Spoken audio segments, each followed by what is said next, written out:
la complexité du monde réel, parfois aide pour réaliser certaines actions compliquées. Et donc on a besoin d'explorer directement dans le monde réel. Un exemple assez extraordinaire de ces chercheurs, c'est celui de Tad McGeer, qui a créé un robot juste composé d'une structure mécanique et qui est capable de marcher. Donc ce robot-là n'a ni contrôleur, ni moteur, ni cerveau, ni rien. C'est juste un ensemble de plaques métalliques mis ensemble, mais qui ont une certaine propriété, certaine longueur, certaine masse, avec une certaine forme de pied. Et ces travaux ont été repris plus récemment par des chercheurs japonais qui ont reproduit son prototype avec un petit peu plus de précision. Et donc ce robot-là, qui est lui aussi dépourvu de toute intelligence, comme on pourrait dire, peut marcher pendant une demi-heure, une heure sans s'arrêter et sans tomber.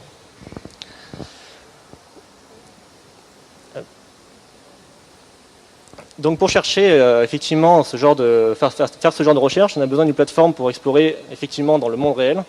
Et donc là, on sort à un problème, c'est que premièrement, il y a les plateformes qu'on appelle commerciales, on va dire, donc le NAO, de droite à gauche, de iCube, NAO et Darwin, qui sont des plateformes assez faciles à obtenir parce que on peut les acheter et les avoir rapidement, et donc c'est très pratique parce que on peut vite tester.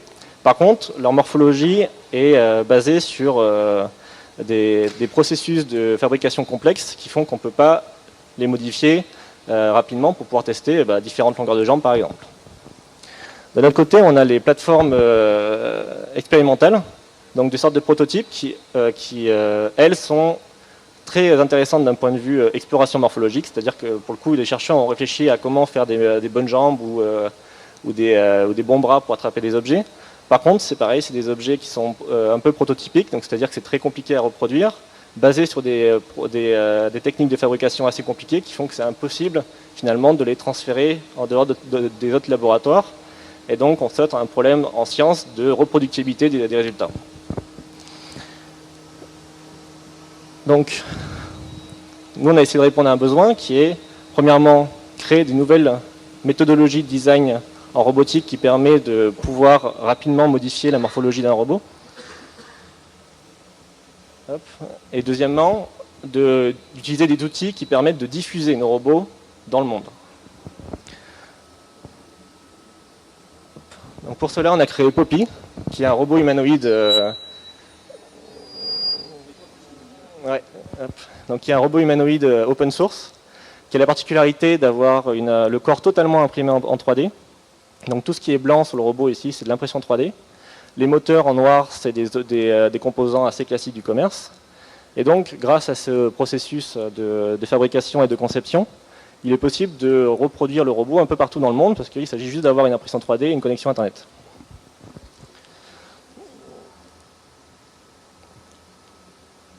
Donc cette méthodologie, elle s'appuie sur plusieurs aspects, dans un peu tous les aspects de la robotique, qui sont le contrôle de la mécanique et l'électronique.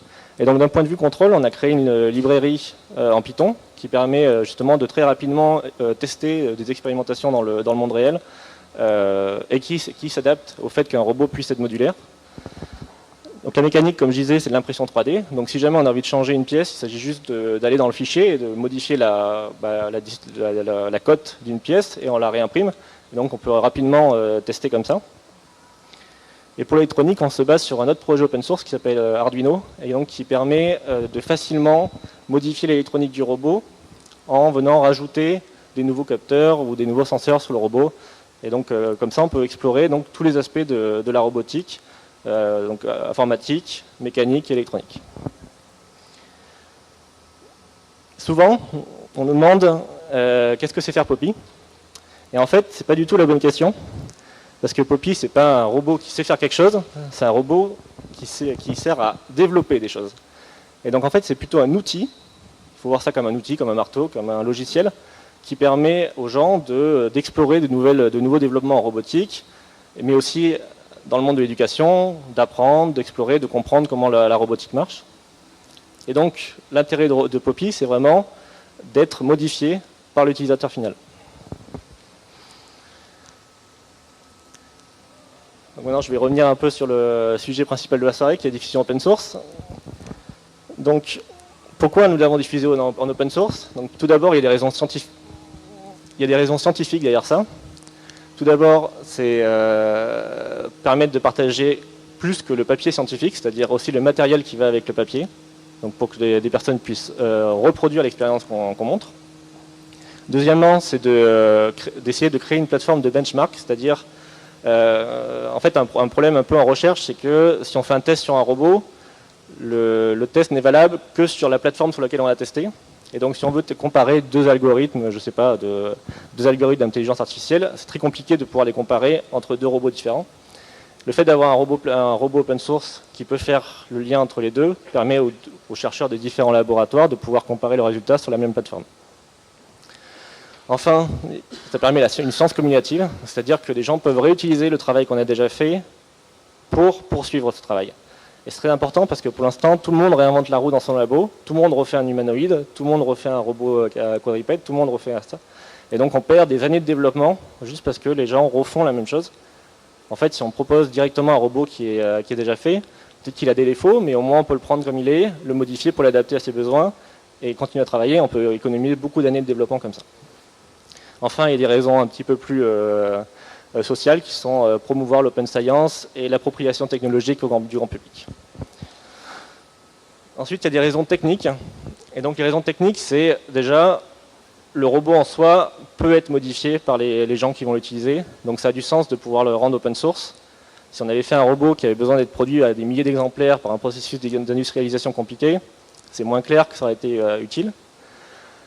Deuxièmement, ce qui est très important en open source, c'est que ça permet d'augmenter la communauté des gens qui peuvent développer le robot. Et donc d'un coup, on passe d'un petit labo de 3-4 personnes qui travaillent sur un robot à potentiellement des centaines d'ingénieurs dans le monde, et surtout qui sont spécialistes dans d'autres domaines où nous, on ne l'est pas. Et en robotique, c'est fondamental, parce que la robotique est vraiment une science très pluridisciplinaire, et c'est très difficile de maîtriser tous les éléments qu'il y a dans un robot. Là, au moins, on s'ouvre à un public de développeurs immense. Et donc, comme je disais, comme Poppy est fait pour être modifié, on a besoin d'avoir les sources pour pouvoir le modifier.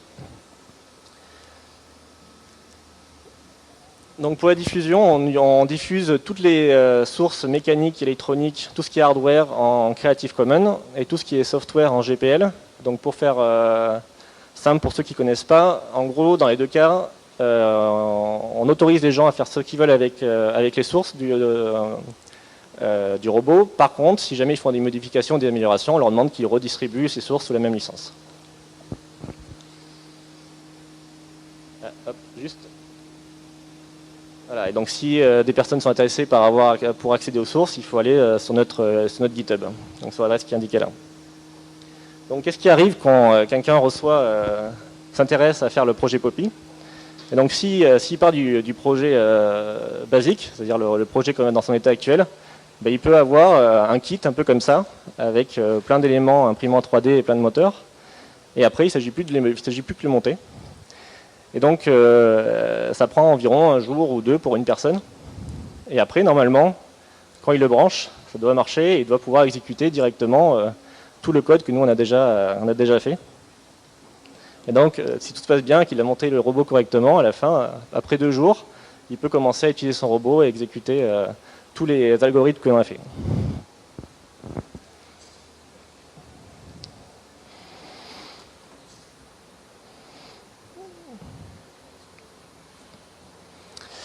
Donc on a essayé de faire on a essayé de mesurer un peu qui était intéressé par ce robot. Donc pendant la première phase de l'open source, de la phase d'open source qu'on a fait d'entre octobre 2013 et le janvier 2014, on a mesuré un peu les personnes qui s'intéressaient, qui téléchargeaient les sources. Et donc en fait on s'est rendu compte qu'il y avait un peu 3 gros clusters qui étaient la recherche, l'industrie et l'éducation. Et nous, donc, on s'attendait forcément à la recherche, à l'éducation aussi. Mais on ne s'attendait pas à ce que ça soit aussi fort dans l'éducation. Donc on a eu vraiment beaucoup de demandes dans les universités, dans les Fab Labs et dans les événements de médiation scientifique. Et notamment, il y a un Poppy qui est justement à la Cité des Sciences, un Poppy rouge, qui a été monté lors d'un hackathon ici. Voilà. Je pense que quelque chose qui est important aussi pour discuter d'open source, c'est de savoir ce que nous, ça nous a appris. Donc le fait d'avoir rendu le robot open source, on s'est rendu compte que ça donnait tout de suite une énorme visibilité à un projet. Rien que le fait qu'il soit open source, ça rend le projet intéressant en soi. Effectivement, comme je disais, on s'est rendu compte que le milieu éducatif était très friand de ce genre de projet. Voilà, le fait que ce soit open source, ça ouvre vraiment beaucoup de portes dans le monde de l'éducation. Et on s'est rendu compte aussi qu'on était les seuls finalement à avoir cette approche-là de la robotique, donc des robots qu'on peut modifier et rapidement transférer dans d'autres laboratoires. Cependant, parce qu'il y a quand même des mauvais côtés, enfin pas des mauvais côtés, mais des points un peu difficiles dans le monde à rendre un projet open source, c'est que ça rajoute beaucoup de temps de travail. Et nous qui sommes plutôt des développeurs, des scientifiques, surtout ça nous rajoute du travail dans des sections où on n'est pas très bon. Et donc on est obligé de prendre en main plein de questions de droit, de communication. Il faut trouver des outils pour pouvoir parler avec plein de personnes, parce qu'on passe d'une équipe de 3-4 personnes à une équipe de 100. Il faut communiquer avec plein de personnes à la fois et transférer les informations. C'est pas évident.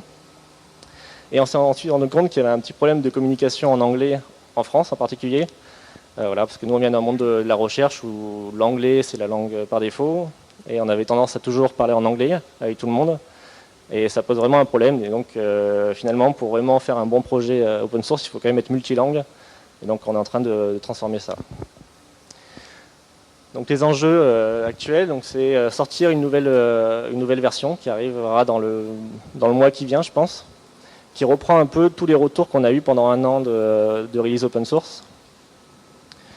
C'est aussi explorer de nouveaux moyens de fabrication avec les Fab Labs, notamment parce que Poppy est donc un robot qui est fait pour être modifié et potentiellement il y aura autant de versions que d'utilisateurs. Pour qu'il y ait un bon développement de ce genre d'outils, il faut que les utilisateurs puissent aller dans des lieux où ils peuvent effectivement modifier leur robot et le produire. Et là, pour ça, les Fab Labs, c'est peut-être une bonne idée. Ensuite, on a fait quelques tests dans l'éducation. Il s'est avéré qu'effectivement, le Poppy est un robot intéressant pour ça. Cela dit, c'est un robot qui coûte entre 7 et 8 000 euros, et notamment à cause de ses moteurs. Et finalement, pour l'éducation, c'est pas forcément si utile que ça d'avoir des moteurs aussi compliqués. Et donc, on est en train de travailler sur une version beaucoup moins chère qui serait plus adaptée au monde de l'éducation. Et enfin, un des plus durs, donc créer une communauté multidisciplinaire. Parce qu'on n'est pas seulement intéressé par les scientifiques, on veut aussi avoir des gens du monde artistique et éducatif. Et donc arriver à créer une plateforme où tous ces gens-là peuvent échanger ensemble, c'est un peu un défi. Et c'est un défi qu'on va essayer de résoudre dans les années qui viennent. Merci.